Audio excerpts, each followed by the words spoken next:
이제 오늘 저희들이 열왕기상 분량이 사실은 굉장히 많기도 하고 또 어렵기도 한 내용인데, 이제 오늘 열왕기상 5장부터 우리가 7장까지 이제 내용을 우리가 이렇게 살피게 됩니다. 그래서 먼저 우리 이제 5장부터 7장까지 내용을 통해서 이제 성전 건축입니다. 성전 건축.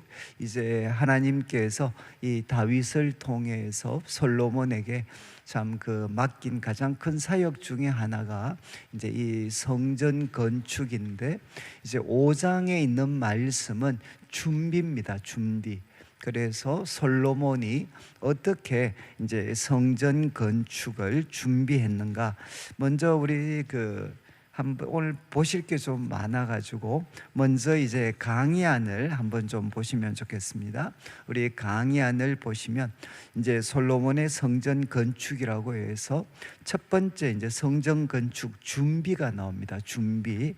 5장 1절부터 이제 18절까지 이제 솔로몬이 성전을 건축하는, 성전 건축을 준비하게 되는 내용입니다. 그래서 우리 성경을 여러분들이 5장 1절부터 한번 보시면, 이제 성경을 좀 보시면 좋겠습니다. 이제 솔로몬이 기름 부음을 받아서 이제 왕이 되었고, 그래서 이 소식을 이제 누가 듣느냐? 이제 두로왕 히람이 듣습니다. 두로왕 히람. 그래서 성전 건축에 있어서 참 중요한 역할을 하는 사람이 이제 여기 두로왕 이제 히람한테 결국 무엇을 부탁하느냐? 성전 건축에 필요한 모든 목재입니다. 목재. 이제 백향목을 이제 솔로몬이 부탁하는 내용입니다. 그래서 1절부터 쭉 이야기를 하는데, 이 히람한테 사람을 보내 가지고 이제 4절 말씀을 한번 보시죠. 이제 3절과 4절에 보시면 이제 3절 내용은 아버지 다윗의 수건 사업이었다, 이런 내용이고, 그리고 이제 4절에 이제 내 하나님 여호와께서 나에게 사방의 태평을 주셔가지고, 사방의 태평을 주셔서 이제 원수도 없고 재앙도 없다. 그래서 성전 건축을 할 수 있는 여러 가지 이제 상황이 되었다는 겁니다. 그리고 이제 5절, 이 다윗한테 이제 여호와께서 말씀하실 때 이제 아들이 다윗 성전을 건축할 거다라고 이제 하나님이 다윗을 통해 말씀하셨기 때문에, 이제 6절을 보시죠. 6절을 보시면 당신은 이제 명령을 내려 가지고 결국 이제 백향목입니다. 백향목. 나를 위하여 백향목을 이렇게 베게 해 주십시오. 그래서 이제 두로왕 히람의 그런 어떤 종들과 또 이 솔로몬의 종들이 같이 이렇게 이 레바논의 백향목을 이렇게 이제 그걸 이렇게 벌제를 하고, 그리고 또 수송을 하는, 그래서 이 목재를 준비를 하게 됩니다. 그리고 7절부터는 이제 이렇게 부탁했을 때 히람의 반응이죠. 히람의 반응이 그래서 긍정적으로 반응을 합니다. 정말 하나님께서 이제 다윗에게 지혜로운 아들을 주셨구나. 그리고 이제 8절부터 이제 솔로몬한테 사람을 이렇게 보내 가지고 너가 요청한 백향목 또 잣나무 이것들을 제공해 주겠다. 그래서 9절 말씀에 이제 두로의 종들이 이렇게 이 나무 백향목과 잣나무를 이렇게 벌제해 가지고 이제 레바논의 바다로 운송을 하면, 그러면 이제 솔로몬의 종들이 그것을 운반해서 성전 건축을 위해서 사용하고, 대가로 이제 두로는 이 바닷가에 있었기 때문에 소위 식물이 부족합니다. 그래서 궁정을 위해 음식물을 이렇게 제공해 달라. 그 대가로 이제 백향목, 잣나무 제공하는 대신에 먹을 거를 이렇게 제공해 달라. 그래서 10절 말씀을 보시면 이제 솔로몬의 원대로 백향목, 잣나무를 이렇게 주게 됩니다. 그리고 11절을 보시면은 이제 히람이 요구했던 궁정의 음식물을 이제 솔로몬이 제공을 합니다. 그래서 12절을 잘 보시면 이제 12절에 여호와께서 말씀하신 대로 솔로몬에게 참 지혜를 주셨기 때문에 이제 이런 그 성전 건축을 위해서 소위 무역이죠, 외교죠, 외교. 이런 어떤 외교 관계를 히람과 잘 이렇게 맺었다는 겁니다. 그리고 13절, 이제 13절부터 시작을 해서 16절까지는 이제 성전 건축을 하려고 하면 사람이 있어야 되지 않습니까? 사람이. 그래서 사람, 이제 일꾼들을 준비하는 장면입니다. 그래서 이제 성전 건축을 위해 역군, 일할 수 있는 사람 3만 명을 이제 동원을 하게 됩니다. 근데 이 3만 명에 대해서는 우리가 앞으로 또 한 번 더 내용이 나오는데, 이제 이스라엘 사람들을 사용하는 게 아니고 이제 그 가나안 어떤 백성들 중에 남아 있는 사람들이 있습니다. 그래서 그들을 소위 이 역군에 동원해서 한 3만 명 정도 일꾼을 준비를 하게 되고, 그래서 14절에는 이 사람을 이제 교대로 이렇게 10,000명씩 이렇게 번갈아 가면서 이제 돌리는, 레바논과 본국에 이렇게 있게 하는 장면입니다. 그리고 이제 15절에 이제 일꾼뿐만 아니라 이제 그 나무라든가 아니면 돌이라든가 이런 짐꾼들이 필요하죠. 그래서 짐꾼들이 7만 명, 그리고 이제 성전 구축의 목재만큼이나 중요한 게 뭔가 하면 돌입니다. 돌. 그래서 돌들을 산에서 이렇게 채석하는 이제 사람들이 이제 8만 명이다라고 이야기를 하고, 16절을 보시면 이제 감독하는 사람이 한 3,300명 정도가 되었다. 그래서 이제 일꾼들을 준비하는 장면입니다.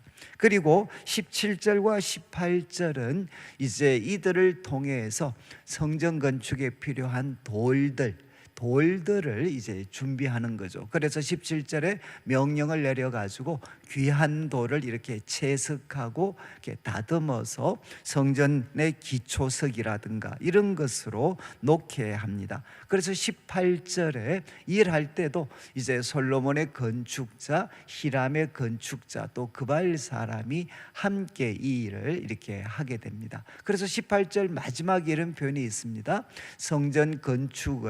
성전을 건축하기 위해서 이제 두 가지를 갖추게 되죠. 이제 제목, 나무와 이제 돌들을 갖추게 됩니다. 그리고 이제 이에 필요한 사람들을 이제 준비를 했습니다. 자, 이제 5장은 성전 건축을 위한 이렇게 준비입니다. 그래서 나무, 백향목, 그리고 잣나무를, 목재를 준비를 하고, 그리고 또 이제 사람을 준비했습니다. 이제 그 건축에 필요한 3만 명, 그리고 짐꾼, 또 돌을 떠내는데 이런 사람들을 준비를 했고, 그리고 이들을 통해서 이제 건축에 필요한 돌들, 이제 석재들을 이제 준비를 했습니다. 자, 이런 가운데 이제 6장 1절부터 시작을 해서 39절 8절까지 말씀은 이제 성전을 건축하는데, 이 성전 건축은 먼저 1절을 한번 보시면 이제 성전 건축을 언급을 할 때 이제 이스라엘 자손이 이때가 애굽 땅에서 나온 지 이제 480년이다. 이제 이 어떤 연도를 기술을 할 때 솔로몬이 왕이 된 지 뒤에 보면 이제 4년 그리고 둘째 달, 이때 건축을 했는데, 이제 이것을 언급할 때 어디서부터 이렇게 이제 이야기를 하느냐? 애굽 땅에서 나온 지 480년이 되는 때, 그리고 솔로몬이 왕이 되고 나서 이제 4년째 되는 둘째 달에 성전 건축을 시작을 했다, 이렇게 이제 기록을 합니다. 그러니까 여기에 이제 출애굽을 언급하는 이유는 대부분 이 작자들이 이야기할 때는 이해할 때는 우리 강의 안에 있는 것처럼 이제 이 성전 건축의 하나의 그 역사적인 의미가 되죠. 출애굽으로 시작된 이제 구원 역사가 이렇게 완성이 되는.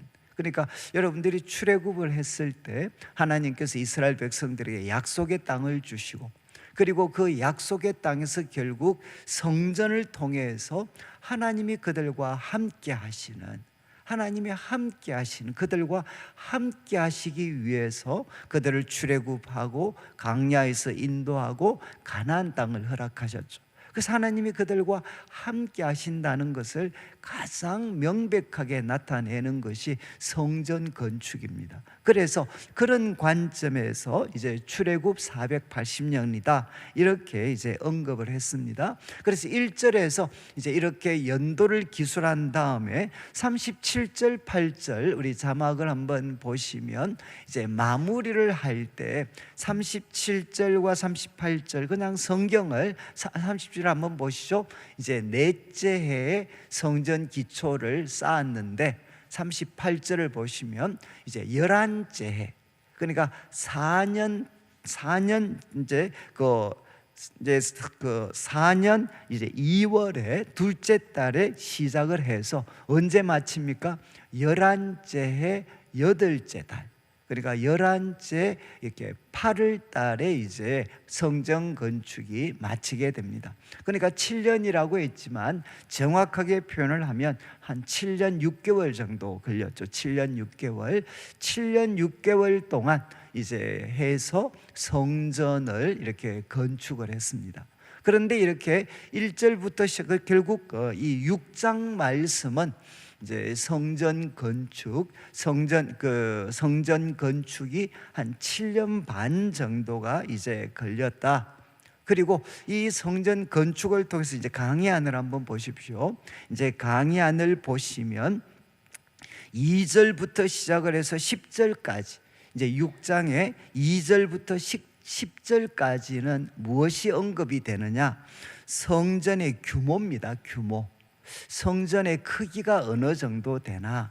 그래서 대략 길이는 한 27m, 그리고 이제 넓이는 한 9m 정도, 그리고 높이는 한 13.5m. 근데 이렇게 계산하는 근거는 이제 우리 성경을 보시면 이게 이제 60규빗 뭐 또 아니면 20규빗 이렇게 되어 있죠. 이제 이 규빗은 이 손끝에서 요까지입니다. 요거 손에서 요 팔 요 부분. 그런데 대부분 계산할 때 한 45cm 정도라고 생각을 합니다. 그래서 구약에서 규빗은 대부분 한 45cm 정도가 되죠. 그래서 계산을 하면 이제 성전은 이제 길이는 한 27m, 그리고 또 넓이는 9m, 그리고 이제 높이는 한 13.5m 정도 되는 크기가 됩니다. 그리고 이제 3절부터 시작을 해서 10절은 구조입니다. 구조, 외부. 여러분 우리 교회도 건축을 여러 번 했지만 이제 건축하면 먼저 이제 외곽을 먼저 쭉 만들어야 되죠. 틀을 먼저 만들어야 됩니다. 그래서 이제 여기에 현관, 그리고 창문은 어떻게 내고, 그리고 다락은 어떻게 내고, 그리고 또 다락으로, 그리고 또 문과 계단은 어떻게 이제 했다. 그래서 이렇게 구조물들을 만드는 내용이 이제 3절부터 10절까지 내용입니다. 그래서 규모를 이야기하고 이제 우리 하대요 건축 여러 가지 구조물들, 현관, 창문, 벽, 다락, 이제 이런 공사들을 진행하는 겁니다. 그런데 특징이 7절, 우리 자막을 한번 좀 비추어 주시면 7절, 이렇게 이제 외관 공사를 할 때 이제 많은 돌들이 필요하잖아요. 그 돌들은 이제 그 뜨는 곳에서, 이 돌을 채석하는 곳에서 다듬어서 다 가져왔기 때문에 이제 성전 안에서는, 이 성전 속에서는 방망이나 도끼나 모든 철 연장 소리가 들리지 아니했다는 겁니다. 그러니까 정말 참 이렇게 세심하게 준비를 했죠. 보통 우리도 지금 공사를 하게 되면 뭐 이렇게 뭐 석재 같은 거 가져와서 여기에서 다듬고 하는데, 그 옛날에 이 성전 건축에 필요한 모든 돌들을 밖에서 채석을 해서, 그리고 거기에 다 다듬어 가져와서 여기에서는 쇠 연장 어떤 소리는 하나도 들리지 않고 건축이 될 수 있도록 그렇게 준비를 했다. 그리고 또 이제 그래서 2절부터 10절까지는 이제 외관입니다. 외관. 그런 다음에 우리 이제 11절부터 13절 말씀을 우리 자막을 한번 보시면 이 말씀이 참 이렇게 중요한데, 이제 성전 건축 건축을 이렇게 하고 있습니다. 그러면 이제 하나님께서 어떤 말씀을 주셔야 되겠습니까? 야, 너 이거 잘 완공하면 막 복을 받을 거다. 그래서 성전 건축 잘하면 복을 받을 거다, 이렇게 말씀을 하셨을 것 같은데, 막상 이제 11절 이렇게 그 건축 외관 공사를 하는 솔로몬한테 이제 말씀을 주셨습니다. 그래서 12절을 보시죠. 12절, 너가 지금 이제 성전을 건축하는구나.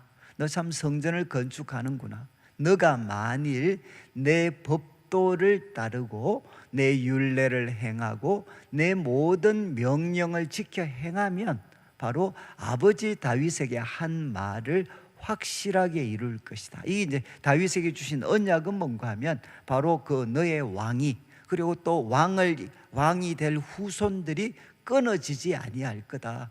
언제 이런 일들이 일어나느냐? 바로 너가 내 명령과 또 규례에 순종을 하면 이런 일이 일어날 거다. 그리고 13절을 보시죠. 13절 말씀, 그래서 너가 순종하면, 그 다음 표현이 중요합니다. 내가 이스라엘 자손 가운데 거할 거다.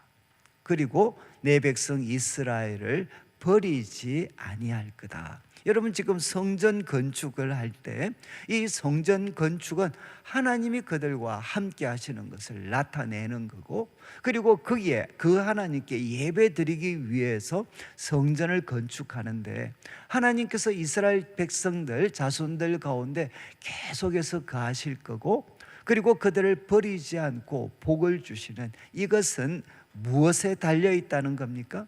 무엇에 달려 있다는 거죠? 성전 건축이 건축된 건물에 달려 있는 게 아니고 무엇에 달려 있습니까? 바로 삶에서 하나님 말씀에 순종하는 것, 하나님의 말씀에 순종하는 것에 하나님이 거하시고 그들에게 복을 주시는 것이 달려 있다는 겁니다. 그래서 이거는 정말 성전 건축에 있어서 중요하죠. 성전을 건축하고 있는데 이 성전 건물 자체가 너희들의 미래를 결정하는 게 아니라 하나님 말씀에 순종하느냐 하지 않느냐, 이것이 하나님이 그들과 함께 하시고 그들에게 복 주시는 것은 그들의 순종에 달려 있다는 겁니다. 그런 다음 이제 14절부터 36절까지는 성전의 내부를 이렇게 이제 장식하는, 내부를 이제 공사하는 내용, 내부를 이제 공사하고 이제 인테리어까지 하는 거죠. 인테리어까지. 자, 이제 14절부터 36절까지는 내부를 공사를 하는 겁니다. 그리고 이건 좀 이따 설명을 드리고 페이지를 넘겨 우리 강의한 그 다음 페이지를 보시면 아주 이렇게 성전 건축을 이렇게 이제 했습니다. 그리고 이제 완성했다. 그 이제 건축을 마쳤다라는 것과 함께 갑자기 7장 1절부터 12절에 무엇이 나오느냐? 아직 이제 무엇이 나오는가 하면 솔로몬이 자기 왕궁을 건축하는 이야기가 나옵니다. 자기 왕궁을 건축하는데 몇 년이 걸리느냐? 13년이 이제 걸리게 됩니다. 13년. 참, 이게 앞에서 이제 성전 건축은 몇 년 걸렸다고 했습니까? 7년 반이 걸렸죠. 7년 반. 7년 반이 걸렸는데 자기의 왕궁을 건축하는데 이제 13년이 걸리게 됩니다. 13년. 그래서 이 솔로몬이 이제 왕궁을 건축하고 마치는 이야기가 7장 1절부터 12절까지 이렇게 나타나게 됩니다. 이제 나타나게 되고, 그리고 다시 7장 13절부터 시작을 해서 7장 마지막 절까지 이제 51절까지는 결국 무엇이냐? 여러분, 이제 성전 건축을 밖에 공사를 했고 그 다음에 안에 인테리어 공사를 다 했습니다. 그 다음에 뭐 해야 됩니까? 우리 교회 같으면 이 강대상도 사야 되고, 그리고 의자도 놓아야 되고, 그리고 예배에 필요할 수 있는 모든, 소위 말해서 성전에 필요한 모든 기구들이 있잖아요. 기구들, 기구들을 만들어야 됩니다. 그래서 7장 13절부터는 뭔가 하면 성전에 필요한 모든 기구들을 이렇게 제작을 하는데, 특별히 이제 예술적으로 아주 소위 말해서 고난도의 기술을 요하는 이제 그런 이제 하나의 성전, 하나의 그 이제 뭐라고 할까요? 이제 성전 기물들이 있죠. 기물. 그 기물들을 만들기 위해서 이제 솔로몬이 또 누구를 이렇게 부르느냐? 7장 13절부터 한번 보시면 또 두로가 나오는데 한 사람을 데리고 옵니다. 여기는 이름은 똑같이 히람이라고 돼 있는데, 아까 두로왕 히람과 이름은 똑같은데 다른 인물입니다. 이제 앞에서 5장에 나왔던 히람은 왕이었고, 지금 이제 7장 13절부터 성전에 필요한 모든 그 소위 기물들, 이 기물들 아주 예술적으로 이렇게 정말 고난도의 기술을 가진, 기술을 요하는 이 어떤 성전 기물들을 이제 소위 제작하기 위해서 솔로몬이 히람이라는 사람을 데려오게 됩니다. 그래서 이 히람에 대한 소개가 이제 14절에 이렇게 주어지게 됩니다. 그래서 납달리 지파 과부의 아들이고, 그리고 이 사람은 정말 이 놋으로 기물들을 만드는 데는 탁월한 그런 재능을 가진 사람이다. 그러면서 이제 15절부터 특별히 그가 여러 가지를 만들게 됩니다. 그래서 15절부터 한번 그 자막을 한번 그냥 보시면 녹기둥 둘을 만든다 이렇게 되어 있는데, 저 녹기둥은 뭔가 하면 야긴과 보아스라는 성전의 앞 이제 입구에 있는 두 개의 그 기둥들, 그 기둥을 정말 예술적으로 잘 서술을 해 놓았습니다. 그래서 야긴과 보아스라고 하는 두 기둥을 만들게 되고, 그리고 23절부터 시작을 해서 26절까지는 이제 좀 있으면 그림을 우리가 함께 볼 텐데, 놋으로 마치 바다라고 불리는 큰, 그러니까 이 뭐라고 할까요? 이제 우리 같으면 이 다라이 같은 거죠. 정말 이렇게 이 놋으로 마치 바다라고 불릴 만한 그런 소위 이제 이 뭐라고 해, 제가 표현을 잘못, 다라이라고 해야 되는 그 구조물 좀 이상 보시면 압니다. 그런 물을 담을 수 있는 바다라고 부르는 어떤 것들을 만드는 장면입니다. 그리고 이제 그 어떤 바다를 떠받치고 있는 12마리 소를 만들어요.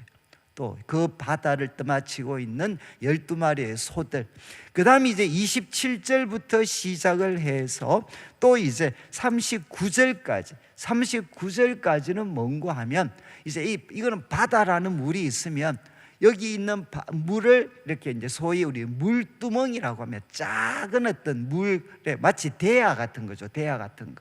그런 어떤 물두멍에다가 물두멍 그걸 가지고 이제 우리 제사장들이 손을 씻게 됩니다. 그래서 거기에 필요한 이제 놋받침 두레와 물두멍을 이렇게 또 이 사람이 만들게 됩니다. 그리고 또 이제 40절부터는 이제 여러 가지 성전을 예배를 드리는데 필요한 뭐 사비, 물두멍, 부사, 배접 이런 것들을 쭉 이렇게 만들고, 그리고 이제 성전에 필요한 또 많은 많은 그 기물들, 자재들을 이제 많은 어떤 그 기물들을 이 사람을 통해서 만들게 됩니다. 그래서 51절을 한번 보시면 제일 마지막 51절에 이제 솔로몬이 이제 여호와 성전을 위하여 만드는 모든 일을 이렇게 마치게 됩니다. 이제 성전 건축이 이제 우리로 말하면 이제 준공을 하게 되는 거죠. 성전 건축, 건물, 그리고 내부의 모든 공사를 마치고 또 성전에 필요한 모든 기물들, 이제 이런 기물들을 다 제작을 하고 마침내 이제 공사가 마치게 됩니다. 자, 이게 이제 6장과 7장의 그 내용입니다. 7장의 내용. 그런데 참 인상적이지 않나요? 먼저 6장에서 성전 건축 바깥 외부 공사, 그리고 외벽 공사, 그 다음에 이제 안에 공사 다 하고, 그리고 또 7장에 가면 성전 건축에 필요한 또 여러 가지 성전 기물들을 또 이렇게 히람이라는 사람을 중심으로 다 만듭니다. 근데 그 중간에 뭐가 있죠? 중간에 이렇게 성전 공사를 하는 중간에 무슨 이야기가 나오느냐? 솔로몬이 자기의 왕궁을 건축하는 이야기가 여기에 딱 이렇게 자리를 잡고 있습니다. 그리고 아주 재미있었던 것은 성전이 완공되었다라는 표현은 7장 제일 마지막 구절에 나옵니다. 그런데 이제 왕궁, 자기 왕궁을 준공했다, 완공했다, 이 왕궁을 다 준공했다는 표현은 7장 1절에 나와요. 7장 1절에. 그래서 이거를 통해서 이제 성경 이 열왕기서를 기록한 이제 이 기자가 우리한테 분명하게 보여주는 게 있죠. 여러분, 이 성전 건축을 하는 가운데 그 중심에 이제 자기 왕궁을 건축하는 이야기가 있고, 규모도 배고, 그리고 그리고 또 거기에 온갖 화려한 것들을 쭉 이야기하고, 준공도 거기에 먼저 언급을 하고, 그 다음에 성전 준공을 언급하는 이런 식으로 6장 7장이 기술이 되어져 있다는 것. 그러면 이제 제가 이렇게 좀 말씀을 드린 다음에 우리 지금 받으신 이 지금 그 그림을 한번 좀 보시면 좋겠습니다. 그림을 좀 보시고 이제 몇 가지 교훈을 좀 찾고 우리가 마무리를 해야 되겠는데, 여러분 지금 이제 저도 이 성전 건축, 이 성전에 대해서 항상 이제 이 솔로몬 성전이 이제 어떻게 되어져 있나. 그래서 지금 이 여러분들이 보고 있는 그림, 그리고 받으신 이 그림은 뭔가 하면 이제 만약에 이스라엘 이제 솔로몬 당시에는 일반인들은 이 성전 안에 들어갈 수가 없었습니다. 그리고 또 지성소도 대제사장만 들어갈 수가 있었기 때문에 어떤 모습인지는 알 수 있는 사람이 극소수죠. 그런데 이제 저희들은 지금 사니까 이거를 반쯤 잘랐다고 생각하면 됩니다. 이 건물을 반쯤 잘라서 그 내부 구조가 이제 어떻게 되어져 있나 하는 것을 이제 그림으로 이렇게 하나의 좀 표현을 쭉 한 겁니다. 그래서 우리가 앞에서 제가 언급했던 것처럼 이제 6장에서 먼저 외부 공사를 한다고 해죠. 외부 공사. 그래서 앞에 보시면 여러분 현관이라고 보이나? 현관. 이제 현관이 이제 7장 제일 앞부분에 이 외부 공사를 할 때 뭐라고 표현되어져 있었는가 하면, 이제 6장에서 건물 구조를 밝힌 다음에 주랑이라는 표현이 나옵니다. 주랑. 이제 주랑이 뭔가 하면 이제 현관입니다. 이제 현관. 이제 현관은 이제 우리 강의안도 좀 보시면서 현관, 이제 지금 다시 강의 안에 구조물을 한번 보시면 3절부터 10절에서 그림을 잘 보십시오. 보시면서 현관은 어떻게 짓고, 그 다음에 창문은 어떻게 3층 쪽에 이렇게 창을 쭉 이렇게 올리게 됩니다. 그리고 또 이제 벽은 어떻게 하고, 또 외부에 다락들이 있죠. 돌아가면서 성전 주위를 돌리면서 다 다락들을 이렇게 건축을 합니다. 그리고 또 이제 지성소와 성소를 구분하는 문이 있습니다. 문. 그리고 또 성소와 현관 바깥쪽을 구분하는 문이 이렇게 두 개가 놓여져 있습니다. 그래서 외부 틀이 먼저 6장 3절부터 10절은 현관, 그리고 또 위에 창문, 벽, 그리고 다락, 그리고 또 여러 문들, 이런 것들을 이제 공사를 했습니다.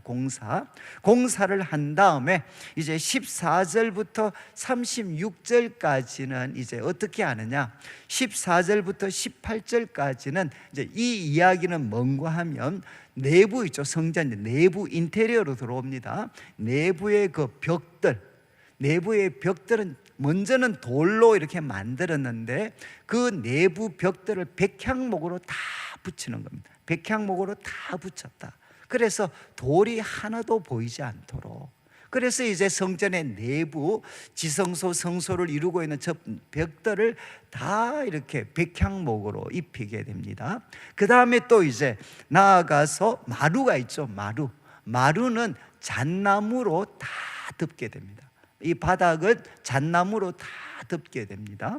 다 덮게 되고, 그리고 이제 18절을 여러분들이 한번 보시면 그 18절에 주위의 벽들 벽들에 보면 여러분 받으신 그 그림에 보면 아주 이렇게 장식들이 되어져 있죠. 장식들. 그래서 18절 이렇게 이야기합니다. 성전 안에 입힌 백향목에는 박과 핀 꽃을 아로새겼고 모두 백향목이라 돌이 보이지 않았다. 그것은 뭔가 하면 이렇게 마루는 잣나무, 벽은 전부 백향목으로 돌리고 그 백향목에는 다 이렇게 아로새겼다는 거죠.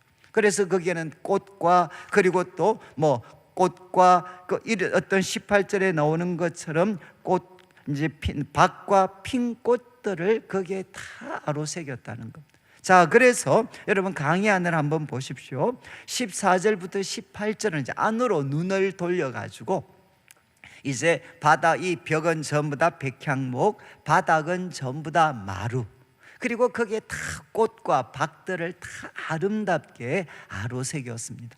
여러분, 이제 성전은 하나님이 거하시는 집이잖아요. 하나님이 거하시는 집. 그래서 그 하나님이 거하시는 집을 어떻게 다 꾸몄느냐?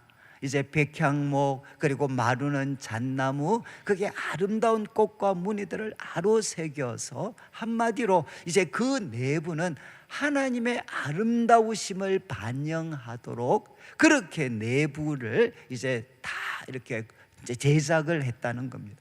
그래서 14절부터 18절까지 말씀을 통해서는 솔로몬이 성전 건축 내부를 이렇게 꾸밀 때 하나님의 아름다우심을 반영할 수 있도록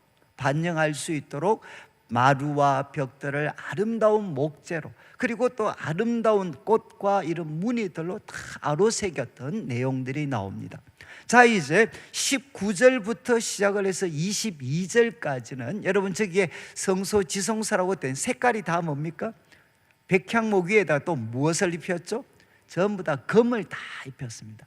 그래서 여러분들이 19절부터 22절에 거기에는 성소와 우리 성경에는 내소, 외소라고 되어 있어요. 내소는 지성소고 외소는 성소입니다. 지금 성전이 그죠? 성소가 있고 제일 안쪽이 지성소잖아요. 저거를 이제 우리 성경은 지금 내소, 외소, 제일 안쪽에 있는 내소가 지성소고 외소가 성소입니다. 그런데 그게 전부 다 결국은 금을 다, 정금을 다 입혔다는 겁니다. 여러분, 고대에 이제 금은 결국 무엇이냐? 바로 영광을, 왕을 나타내는 색입니다. 왕을 나타내는 색. 그러니까 이 하나님께서 바로 얼마나 영광스러운 분이신가 하는 것을 정말 이 건축에 반영하도록, 그래서 금으로 다 이것을 입히는 내용들이 19절부터 22절에 이렇게 기록되어져 있습니다. 자, 이제 23절부터 28절은 어디에 초점을 맞추느냐? 여러분, 제일 안쪽 지성소 쪽에 보시면 뭔가 이렇게 짐승 같은 두 개가 놓여져 있죠. 짐승 같은 게. 저게 뭔고 하면 소위 여기 나오는 이제 우리가 뭐라고 할까요? 이렇게 저기에는 두 그룹이죠. 그룹. 저 지금 이제 그 짐승처럼 되어 있는 저 조각물이 있는데 저게 바로 이제 하나님을 모셔 쓰고 있는 천사들을 대표하는 그룹들입니다. 그룹. 이 그룹들이 이제 날개를 펴서 딱 서로가 연결되어져 있고 그 중심에 무엇이 있느냐? 언약궤가 놓여지게 되는 겁니다. 언약궤. 저 이렇게 짐승, 저게 이제 그룹들, 천사들을 나타내는 그 그룹들인데 그 중앙에 이제 하나님의 궤가 놓여지게 됩니다. 그러니까 지금 이제 23절부터 시작을 해서 28절까지는 내소, 지성소는 하나님이 임재하시는 곳인데 이제 거기에 있는 법궤는 하나님의 보좌를 상징을 합니다. 그런데 그 보좌를 누가 덮고 있느냐? 그룹들이 덮고 있는 거죠. 그래서 이걸 통해 결국 나타내는 것은 무엇이냐? 이 두 그룹은 하나님이 얼마나 거룩하신 분이신가 하는 것을 반영합니다. 그래서 여러분들이 이사야가 하나님을 만날 때 그때 성전 이 그룹들이 막 이렇게 성전을 날면서 이야기하잖아요. 거룩하다, 거룩하다, 거룩하다 만군의 여호와여. 그래서 그들이 모셔 쓰고 있는 하나님이 얼마나 거룩한 분이신가 하는 것을 나타내는 게 이 그룹들입니다. 그래서 이 그룹들을 이제 이제 솔로몬이 이렇게 이것을 이제 만드는, 이제 제작하는 내용들이 23절부터 29절입니다. 8절입니다. 그리고 29절부터 이제 36절을 보시면 여러분, 현관과 성소 사이에 문이 하나 있습니다. 현관과 성소 사이 접이식으로 문이 되어져 있죠. 이제 이 그림을 좀 보시면 그 다음에 지성소와 성소에도 문이 있습니다. 문, 그죠? 문이 보이는가요? 문이 보이시죠? 이제 그 문이 어떻게 되어 있느냐? 그 문에 이제 무엇을 새기는고 하면 그룹들과 종려와 핀 꽃을 이제 아로 새기고, 그리고 거기에 금으로 이제 금을 입혀버립니다. 백향목으로 문을 만들어 가지고 거기에 그룹들, 종려, 그리고 핀 꽃들을 이렇게 아로 새기는 거죠. 그리고 거기에 금을 입혀버립니다. 이 어떤 문을 통해서 결국 무엇을 나타내느냐, 여기 이제 그룹이 등장하는데, 많은 학자들은 여기 이제 성전 문에 새겨진 그룹들은 무엇을 우리에게 연상시켜 준다고 생각을 하느냐. 여러분, 아담과 하와가 쫓겨나잖아요. 이제 에덴 동산에서 쫓겨나는데 누가 지키죠? 바로 그룹들이 지키는 거죠. 그룹들이. 바로 이제 이 성전문에 그룹들이 새겨져 있는 것은 무엇이냐? 하나님의 집은 제한되어져 있습니다. 그 입구에서 들어갈 수 있는 사람이 소위 제사장들로 대표되는 인물들로 제한되어져 있죠. 그렇지만 또 하나, 이제 문이기 때문에 열려 있다는 겁니다. 이 하나님이 임재하시는 거룩한 곳에는 천사들이 지키고 있어서 분명히 누구만 들어갈 수 있느냐? 하나님으로부터 허락된 사람들만 들어갈 수가 있죠. 제한되어져 있지만 열려져 있습니다. 결국 이것은 무엇을 이렇게 나타내는가? 앞으로 이제 예수님께서 자기를 선언하실 때 우리 요한복음 10장 9절에 이런 말씀을 제가 읽어드리겠습니다. 예수님이 나는 바로 양의 문이다 라고 말씀을 하시죠. 그래서 우리 예수님은 누구시냐? 바로 우리로 하여금 하나님의 임재 속에 나아가도록 우리에게 바로 열려진 문이 되시는 분이 예수님이시라는 겁니다. 자, 그래서 좀 정리를 하면 성전 내부 14절부터 36절까지 정말 아름다움 나타내도록 그 성전의 내부가 백향목, 잣나무, 그리고 거기에 아름다운 것들로 다 이렇게 아로 새겼습니다.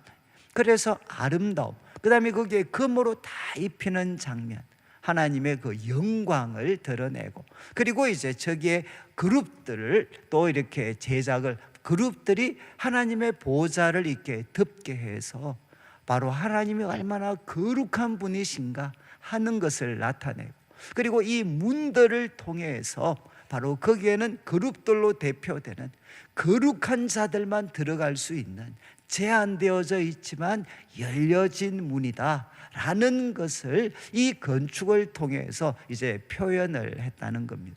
자, 이렇게 성전 건축은 이제 하나님이 어떤 분이신지를 나타냈는데, 오늘 말씀의 이제 결론은 그 다음 페이지에 왕궁 건축이죠. 왕궁 건축.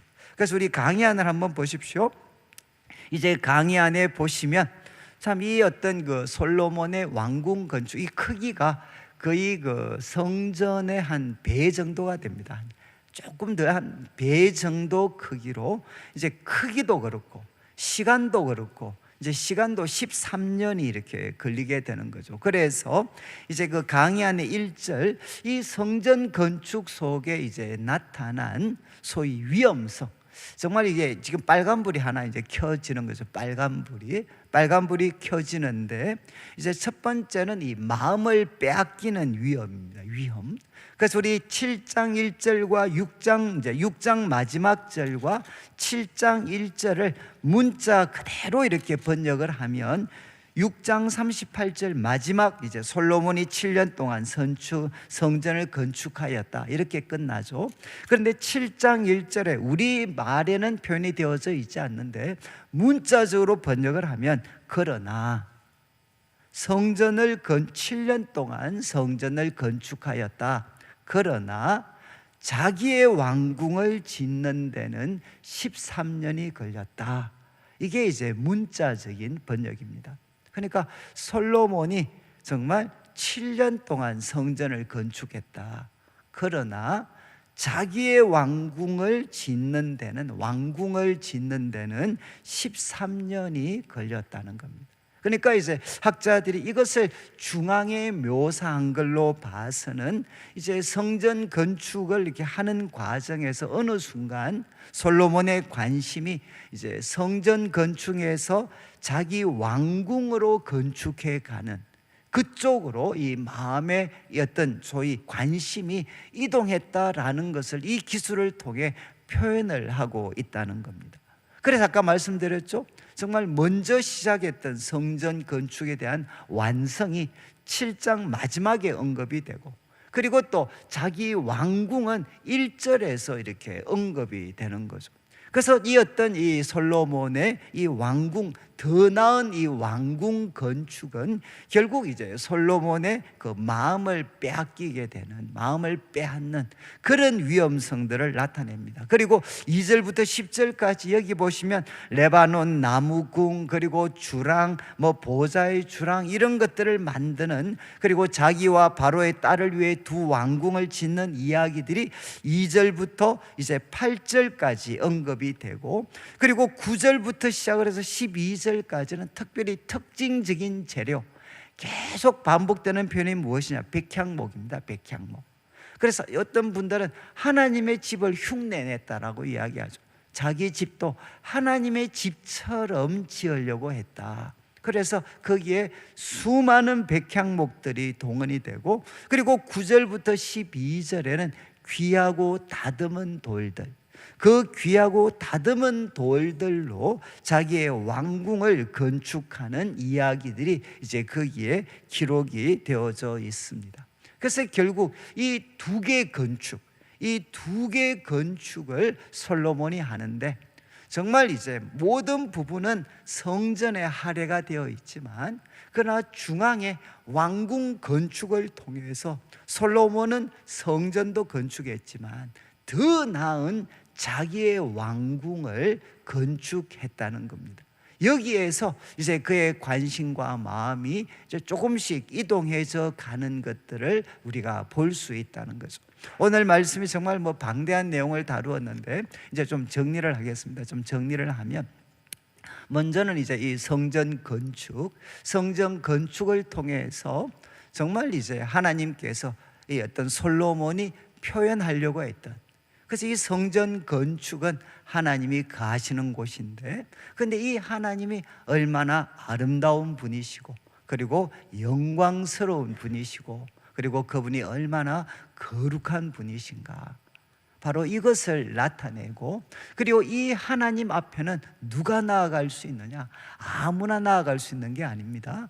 문으로 준비되는, 그래서 거기에는 분명히 제한이 되어 있습니다. 그래서 우리가 성경을 통해서 보면 거룩한 자들만 거기에 들어갈 수 있고, 오늘날 바로 이 낙원, 하나님께로 들어가는 문, 낙원의 문은 누구신가? 솔로몬보다 더 큰 분이신 우리 예수님이 바로 이 낙원으로 들어가는 문, 하나님께로 나아가는 문이 되셨다. 그래서 저는 우리 성도님들이 우리가 이 솔로몬의 성전을 보면서 예수님을 통해 우리가 하나님께 나아간다는 것이 얼마나 영광스러운 사건인가.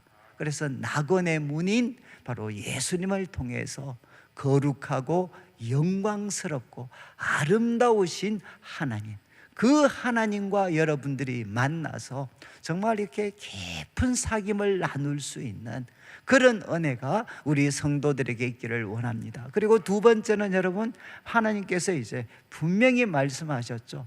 성전 건축하고 있는 솔로몬에게 하나님이 그들과 함께 하시고, 그리고 하나님이 그들에게 복을 주시는 것은 무엇에 달려 있습니까? 성전 건축물 자체에 달려 있는 게 아니고 무엇에 달려 있습니까? 순종의 삶에 달려 있습니다. 이것은 앞으로 열왕기서에서 우리는 11장까지만 살피지만 계속해서 나타나는, 구약에서 끊임없이 나타나는 갈등, 순종과 예배의 관계, 순종과 제사의 관계. 여러분, 하나님께서 분명히 말씀하셨어요. 하나님이 그들과 함께 거하시고 그들에게 복을 주시는 것은 무엇에 달려 있느냐? 건축물의, 성전이라는 건축물에 달려 있는 게 아니라 순종의 삶에 달려 있다. 이 순종은 일상의 삶에서 하나님의 명령과 규례에 순종하는 그 순종의 삶에 바로 하나님 백성의 미래는 달려 있다는 겁니다. 그래서 우리 첫 번째는 거룩하신 하나님을 우리가 깊이 만나고, 그리고 그 하나님과 깊은 교제 속에 우리 성도들의 삶이 바로 순종의 삶으로 항상 살아가고, 그렇지만 솔로몬이 더 나은 왕궁을 짓는 장면들을 보면서 항상 우리들에게는 무엇이 여러분, 우리에게 집이 중요하죠. 그렇지만 그 집을 우리가 잘 관리할 때 항상 이 두 가지의 위험이 우리들에게도 있습니다. 하나는 무엇입니까? 마음을 빼앗기는. 그래서 하나님을 대면하고 섬기는 것보다 결국 그것 자체를 더 우선시, 더 빨리 하려고 하는 그 마음을 빼앗기는 위험들이 정말 우리 집과의 관계에서 항상 존재할 수 있고, 또 하나는 무엇이냐? 이 사치의 위험이죠. 그래서 여러분, 우리 집에 투자하고 있는 이 어마어마한 돈들, 이거는 솔로몬도 똑같이 그 한계를 가졌다는 겁니다. 근데 하나님께서 결국 평가가 무엇이었느냐? 여러분, 솔로몬의 이 영광보다도, 솔로몬에 있는 그 영광보다도 더럽힌 국화가, 더럽힌 백합화가 더 솔로몬의 모든 영광보다 더 아름답다라고 주님이 말씀하셨잖아요. 여러분, 참된 아름다움은 우리가 만들고 가꾸고 만들고 누리기도 하지만, 그러나 여러분, 사람이 가질 수 있는 가장 아름다운 삶은 누가 우리에게 주시느냐? 하나님이 주시는 아름다움이 있다는 거예요. 하나님이 주시는 아름다움. 그래서 우리가 이제 이 솔로몬의 왕궁 건축을 하면서 언제나 이 세상의 삶들은 자꾸 우리의 마음을 빼앗을 수 있고, 그리고 사치할 수 있는 위험들이 항상 남겨져 있습니다.